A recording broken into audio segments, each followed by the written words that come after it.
deserve. Good morning, everyone, and welcome to First Things First. Yes, Wilds, your hair looks amazing. I would have gone with bangs, but pulled back. I like it just as well. Nick Wright, Brandon Marshall, and the aforementioned Kevin Wilds. And speaking of Wilds, what a grudge match in the AFC East last night with your Patriots, buddy, and those tough winless Jets. I mean, that was a game. Relax, Jenna. Let us start there.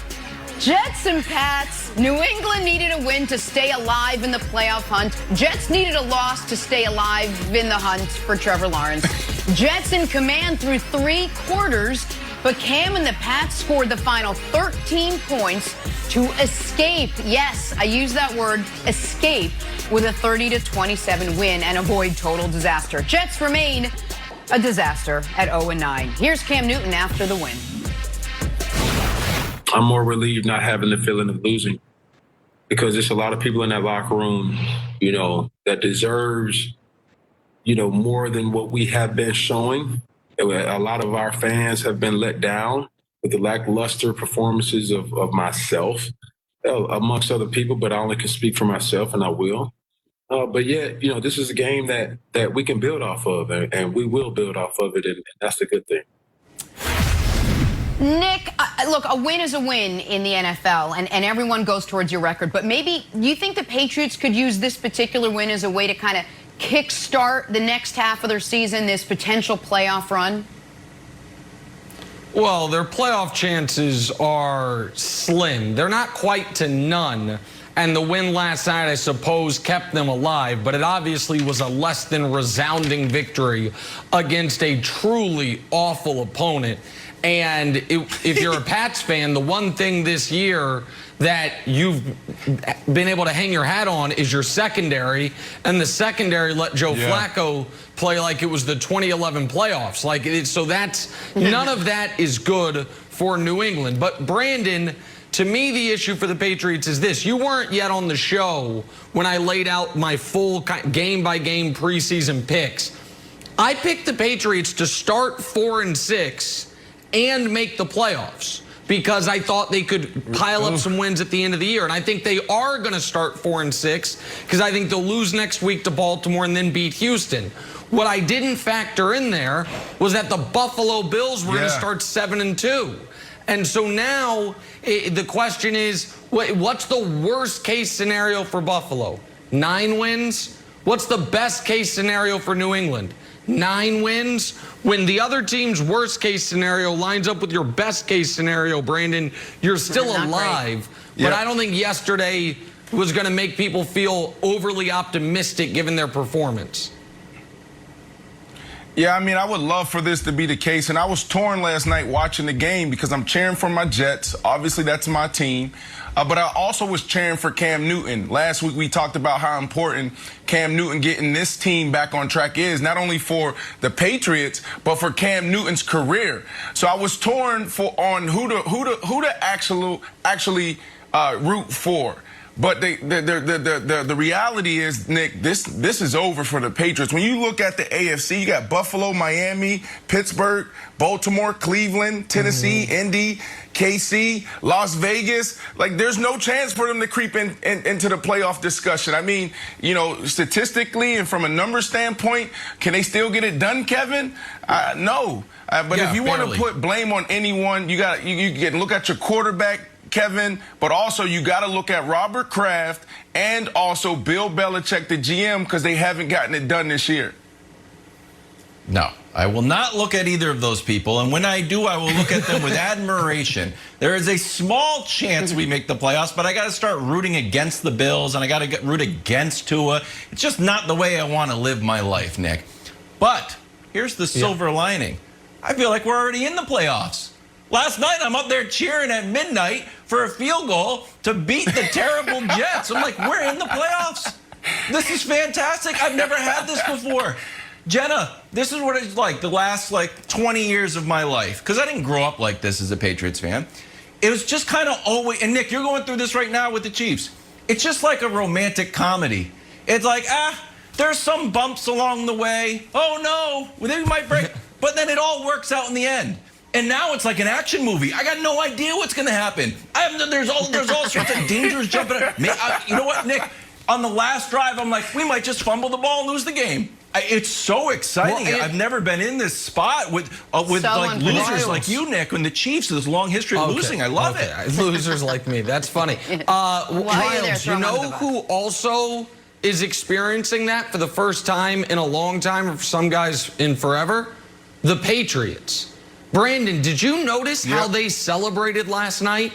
I cannot remember the Patriots and even Belichick showing emotion on the field goal, celebrating a win in the regular season, much less a win against the most poorly coached team arguably in the history of the NFL. And so I can't. I thought it was fascinating. Like, Belichick gave the fist Watch pump. Cam Newton. You never see that from him. Cam, I got it from Cam a little bit because of the relief, but the way the Patriots celebrated here against the Jets was, to me, almost a concerning sign of where they know their season is, Brandon. Well, 100%. I actually noticed that too. And Cam Newton was pushing guys off of him like, this is the Jets. He wanted to celebrate. Yeah. He gave a few fist bumps. He smiled a little bit, then really quickly. And then he composed himself. This is the Jets. This is the Jets. Yep. Loved it. All right, well, speaking of the Jets, let's jump across and talk about the Jets. Joe Flacco in for Sam Darnold last night. Almost won this game for New York, although Jets fans probably happy with the end result. A step closer to Trevor. Jets, the only winless team, followed by Jacksonville. They're at 1-7. Then you got that NFC East contingent, Cowboys, Giants, Washington, at 2 wins to round out the top 5. Back to you, Nick. Should Jets fans be happy this morning? Well, I think if I were a Jet fan, God forbid. Oh, my God. I put myself in that position for a moment. That'd be terrible. You're still a Chiefs fan. I would be happy. No, the Chiefs were never the Jets. Chiefs had most wins of any team in the 90s. Look it up, America. Chiefs were never the Jets. That's so long ago. I would be happy they lost. To the 90s? The 90s. Made the playoffs a couple times in the aughts as well. Stop it, guys. We're not talking about the Chiefs. I'd be happy I lost because of the Trevor Lawrence factor. I, though, have a question for anybody. I want an answer to this so much I'll pay for it if anyone can get me documented evidence. Okay. Who called the Flacco bomb? Up 7. Patriots just had a 17-play, 9-minute field goal drive. You're in the 4th quarter, and this is a brilliant play call if you want to lose. But ostensibly, the people calling plays are trying to somehow save their jobs. What do they care about Trevor Lawrence? They're never going to get to coach him. The only time Adam Gase is going to get to meet Trevor Lawrence is if he's taking his orders somewhere. So it's not going to happen. So, like, if someone explain... Oh, no, it's not unfair. There's no level of unfairness. I mean, someone explain this play call to me. Explain that. So Flacco just went rogue? 30%. So Flacco just went rogue, yeah, Brandon? No, it's not go rogue. It's like he has an option. 30% of the time, he's going to take the shot. This is a shot play. It's not a bad call. So when you look at it, look at the guy in the flat. 70% of the time, it's supposed to go to that guy right there. He can run for 15 yards. But look, to answer the question, if I'm a Jets fan, and I am, this win does nothing for you. We actually have a resident Jets fan on our show. He's a producer. I don't want to call him out. And I was talking to him this morning, and he said, look, I woke up this morning. I didn't finish the game because I had to get up at 3 in the morning. You called him out. You threw him under the bus. Yep. Sam Pepper. I asked Sam this morning. I said, Sam, you tell me, what's your thoughts on this as a Jets fan? And you've been following this team forever. And he said, I woke up happy to see the score this way. And I'm like, well, Pep, for me as a player, I'm actually pissed off because, I want to win. This doesn't feel good. So I think it's this battle between fan and player. Fan, I don't want to win. I want the quarterback. Player, I want to win. I don't care who you're drafting next year. Keep in mind, it's just a shot at the quarterback. Go ahead, Wilds. Oh, sorry. I wanted Nick's take on this real quick. I thought this was bad for Sam Darnold because the Jets stink seems to wash off everybody else. It's like, oh, Le'Veon Bell's actually good. Jamal Adams is actually good. And I was like, sure, Sam Darnold's actually good. But to see Flacco get in there and really move the ball, I think that the idea of like maybe we keep Sam Darnold is dead after last night. I think that's absolutely right, and it hurts Darnold because now they're more likely to get Lawrence. I do, though, Jenna, I have to acknowledge what just happened on the show. It's in a generation of embarrassing moments for Jet fans. I don't know that anything has ever been more embarrassing or a bigger indictment than Brandon's brain just assigning it is such a badge of dishonor being a Jet fan.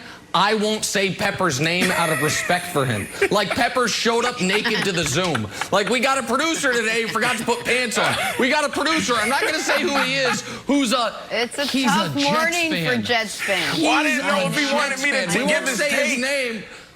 No, Pep. His name's Pep. He's a Jets, Mets, Knicks fan. Sam and Wisconsin Pepper, sports. we love Stinks. you. Poor Pep. Our condolences You guys are bad for being a teammates. Jets fan. You were born into it.